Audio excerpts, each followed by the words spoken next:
एक ऐसा मंदिर जिसमें भगवान श्री कृष्ण का धड़कता हुआ दिल रखा है। वह मंदिर उड़ीसा का श्री जगन्नाथ मंदिर है।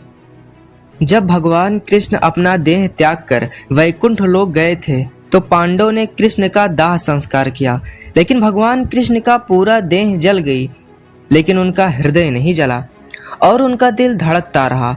पांडवों ने कृष्ण के हृदय को समुद्र में प्रवाहित कर दिया। भगवान कृष्ण का दिल समुद्र में लट्ठे का रूप ले लिया और पानी में बहते बहते उड़ीसा के समुद्र तट पर पहुंच गया। वहां के राजा इंद्रदुम्न को भगवान श्री कृष्ण ने स्वप्न में आकर दर्शन दिए और कृष्ण ने स्वप्न में हृदय वाली जगह को बताया। सुबह जागते ही राजा इंद्रदुम्न भगवान कृष्ण की बताई हुई जगह पर पहुंचे। इसके बाद उन्होंने लट्ठे को अपने साथ ले आए। इस लट्ठे से ही भगवान जगन्नाथ, बलभद्र और सुभद्रा जी की मूर्ति का निर्माण विश्वकर्मा एक कारीगर के भेष में आकर खुद किया। जगन्नाथ जी की मूर्ति नीम की लकड़ी से बनाई जाती है और हर 15 से 19 साल बाद बदल दिया जाता है। कृष्ण के हृदय को दूसरी मूर्ति में ट्रांसफर करते समय पूरे शहर की लाइट काट ली जाती है और पुजारी अपने आंखों में पट्टी बांध लेते हैं। मान्यता है कि भगवान कृष्ण के इस हृदय को किसी ने गलती से भी देख लिया तो उसकी मृत्यु हो जाएगी या फिर वह अंधा हो जाएगा। अब हम रहस्य इसका दूसरा जानते हैं। अब हम मंदिर के ऊपर लहराते ध्वज का क्या रहस्य है। ध्वज का हवा के विपरीत लहराने का संबंध हनुमान जी से माना गया है।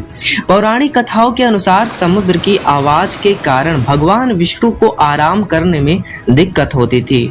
जब यह बात हनुमान जी को पता लगा तो समुद्र ने साफ मना कर दिया कि हमारे वश में नहीं है इस आवाज को रोक पाना। फिर हनुमान जी अपने पिता पवन देव का आवाहन किया। यही बात पवन देव ने भी कहा कि हमारे वश में नहीं है, यानी यह संभव नहीं है। लेकिन कहा जाता है कि कवन सो काज कठिन जग माही, जो नहीं हो ये तात तुम पाही। कौन सा ऐसा कार्य है जो हनुमान जी नहीं कर सकते। फिर क्या था, हनुमान जी अपनी शक्ति से खुद को 2 भागों में विभाजित किया और फिर बजरंगबली तीव्र वायु से भी तेज मंदिर के आसपास चक्कर लगाने लगे। इससे वायु का ऐसा चक्कर बना कि समुद्र की ध्वनि मंदिर के भीतर न जाकर मंदिर के आसपास घूमती रहती है। इस कारण से मंदिर का ध्वज हवा के विपरीत दिशा में बहता है।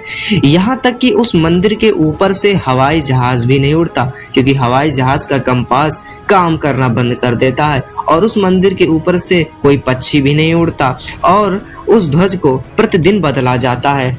कहा जाता है कि अगर उस ध्वज को